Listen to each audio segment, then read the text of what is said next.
नमस्कार दोस्तों एवं प्यारे विद्यार्थियों, मैं पोखरराम बामणिया आप सभी का Bamaniya biology and news YouTube channel पर हार्दिक स्वागत और अभिनंदन करता हूं। आज हम कक्षा 11th जीव विज्ञान का जो अगला चैप्टर है पुष्पीय पादपों की आकारिकी, उसके बारे में डिस्कस करेंगे। उस पार्ट को रिवाइज करने की कोशिश करेंगे। सबसे पहले हम बात करते हैं कि आकारिकी क्या है। आकारिकी जिसे मॉर्फोलॉजी कहा जाता है, आकारिकी जिसे इंग्लिश में मॉर्फोलॉजी कहा जाता है। अब देखिए दो शब्द हैं, मॉर्फोलॉजी और एनाटॉमी। एनाटॉमी को हिंदी में कहा जाता है शारीर। क्या कहते हैं? शारीर। दोनों टर्म एक साथ समझ लो। मॉर्फोलॉजी का मतलब है बाह्य लक्षणों का अध्ययन करना। इसका मतलब ये हो गया कि जो पुष्पीय पौधे हैं उनके बाह्य लक्षणों का अध्ययन करना। और एनाटॉमी या शारीर, इसको हम आंतरिक संरचना का अध्ययन कहेंगे। तो कोई भी पौधा है उसकी यदि बाहरी जो संरचना है, जो बाहरी लक्षण है, उनका अध्ययन करते हैं तो उसको हम क्या कहेंगे? मॉर्फोलॉजी कहेंगे या आकारिकी कहेंगे। और यदि उसकी आंतरिक संरचना का अध्ययन किया जाता है तो इसको एनाटॉमी या शारीर कहा जाता है, या इसको शारीरिकी भी कहते हैं। अब देखिए, यदि हम बाह्य लक्षणों की बात करें तो पौधे में जड़, तना, पत्ती, पुष्प, फल आदि, ये जो भी अंग है, इनको यदि हम बाहर से देखें, बाहर से इसका अध्ययन करें तो उसको क्या कहेंगे? मॉर्फोलॉजी। यदि हम इनकी आंतरिक संरचना की बात करें तो उसको हम कहेंगे एनाटॉमी या शारीरिक या शारीर। तो ये विभिन्न प्रकार के अंग हैं। अब इसमें जब पौधे का विकास होता है, तो जब पौधे का विकास होगा तब जो प्रांकुर है, इस प्रांकुर से क्या बनेगा? प्ररोह बनेगा, और इसी से किसका निर्माण होगा? तने का निर्माण होगा। लेकिन जो मूलांकुर है, इस मूलांकुर के द्वारा किसका निर्माण होगा? मूल का निर्माण होता है। तो हम सबसे पहले बात करते हैं जितने भी ये अंग है, जड़, तना, पत्ती, फूल और फल। तो सबसे पहले हमें वो जड़ के बारे में बात करते हैं, रूट या जड़। जो ये जड़ है ये तने से नीचे का भाग होता है, और यह जो जड़ है यह जमीन में पाई जाती है या सामान्यतः भूमि के अंदर पाई जाती है। धनात्मक गुरुत्वानुवर्ती होती है, मतलब गुरुत्वाकर्षण जो बल है वो ऊपर से नीचे की ओर कार्य करता है।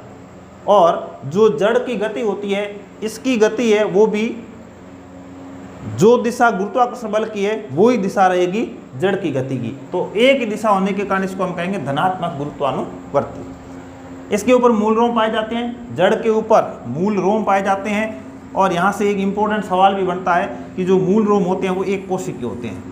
ध्यान रखना है, मूल रोम हमेशा एक कोशिकीय होते हैं, और ये जो एक कोशिकीय मूल रोम है ये ही इनमें जल और खनिज लवण का क्या करते हैं? अवशोषण करते हैं। बाद में हम तने के बारे में बात करेंगे तो तने के ऊपर त्वचा रोम पाए जाते हैं। कैसे रोम? त्वचा रोम पाए जाते हैं, और ये बहुकोशिकीय होते हैं। दोनों इंपॉर्टेंट सवाल है कि जो मूल रोम है वो तो एक कोशिकीय होते हैं, लेकिन जो त्वचा रोम है वो बहुकोशिकीय होते हैं। अब हम बात करें जड़ के प्रकार, तो जो जड़ है इसको हम 3 भागों में बांट सकते हैं। जड़ कितने प्रकार की होती है? 3 प्रकार की होती है। नंबर 1 मुसला मूल, जकड़ा मूल और अपस्थानिक मूल। 3 प्रकार हो गए। पहली है मुसला मूल, नंबर 2 पर जकड़ा मूल, 3 नंबर पर अपस्थानिक मूल। अब देखो, कोई भी पौधा है, जैसे मान लो पौधे का निर्माण हुआ, जैसे ही पौधे का निर्माण होगा पहली जो जड़ निकलेगी इसको हम कहते हैं प्राथमिक जड़। क्या कहेंगे? प्राथमिक जड़ इसको कहा जाएगा। अब इस प्राथमिक जड़ से जो दूसरी जड़ निकली इससे निकलेगी, इसलिए इसको हम क्या कहेंगे? द्वितीयक जड़। अब द्वितीयक से जो निकलेगी इसको हम कहेंगे तृतीयक जड़।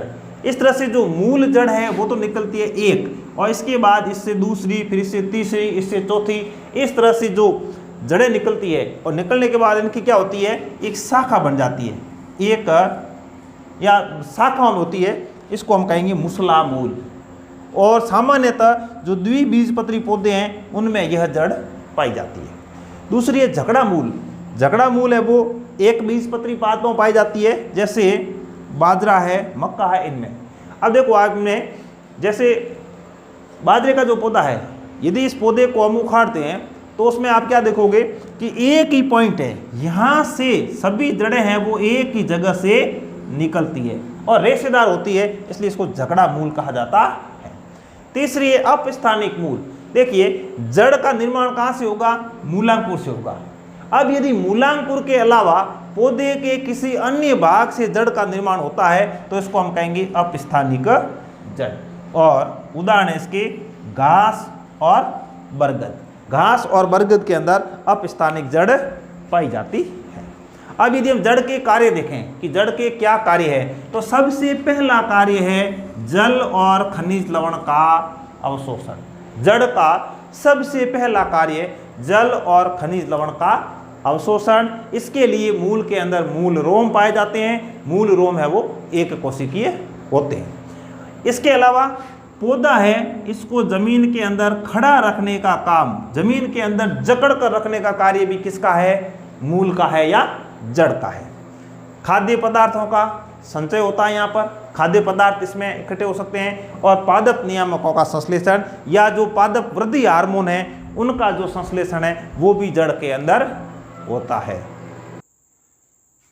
देखिए हम बात करें मूल के क्षेत्र की, तो मूल पर है वो 4 क्षेत्र पाए जाते हैं। कितने क्षेत्र? 4 क्षेत्र पाए जाते हैं। मूल गोप, विभुजतकी क्षेत्र, दीर्घीकरण क्षेत्र और परिपक्वन क्षेत्र। तो 4 नाम ध्यान रखने हैं, मूल गोप, विभुजतकी, दीर्घीकरण और परिपक्वन। देखिए जो मूल गोप है ये जड़ का शीर्ष भाग होता है और जो शीर्षस्थ भाग है इसकी रक्षा करने का कार्य करेगा।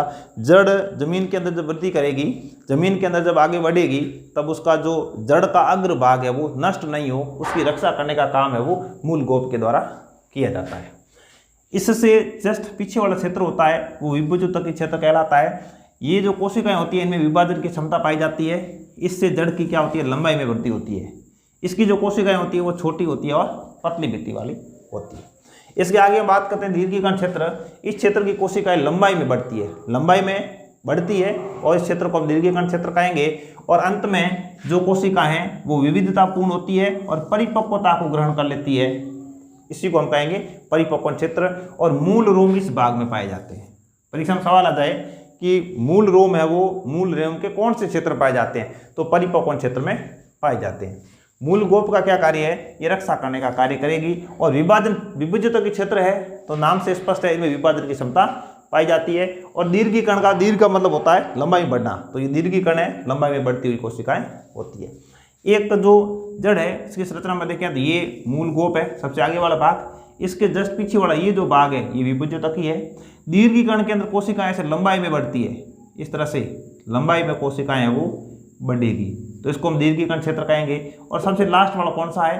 परिपक्वन क्षेत्र है। और मूल रोम है वो परिपक्वन क्षेत्र के अंदर पाए जाते हैं। तो ये हुए मूल के 4 क्षेत्र, मूल गोप, विभुजतकी क्षेत्र, दीर्घीकरण और परिपक्वन क्षेत्र।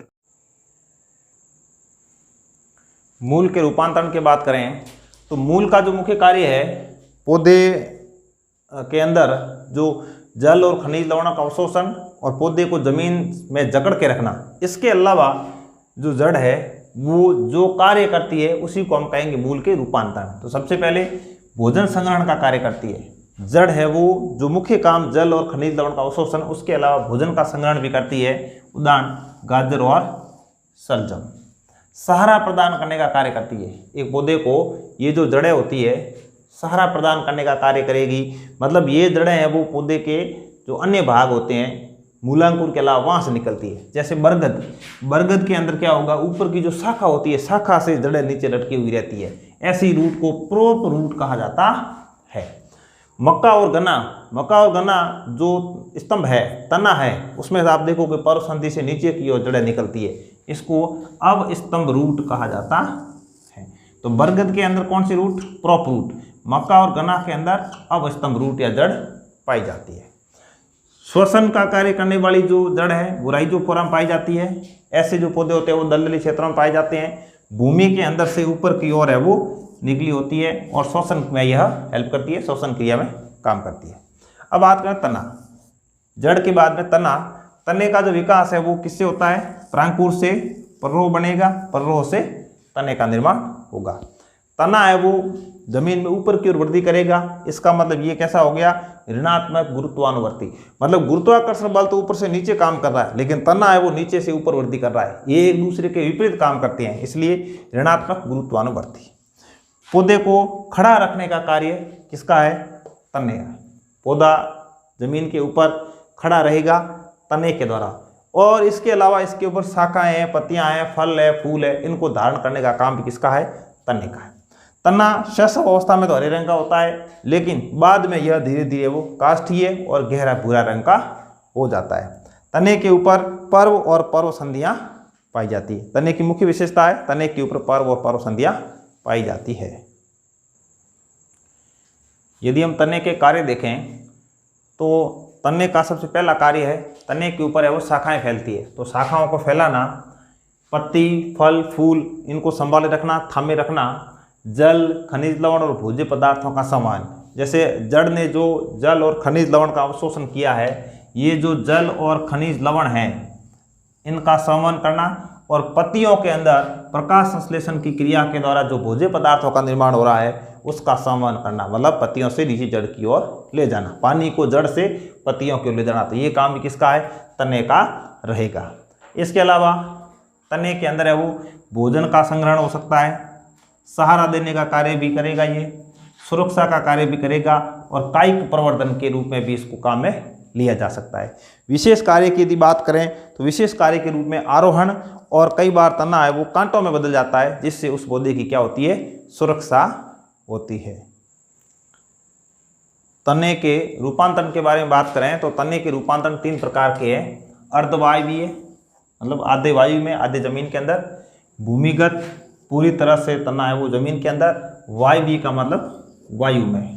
तो तने के रूपांतरण है अर्धवायवीय, भूमिगत और वायवीय। जो भूमिगत है वो भोजन संचय का कार्य करेंगे।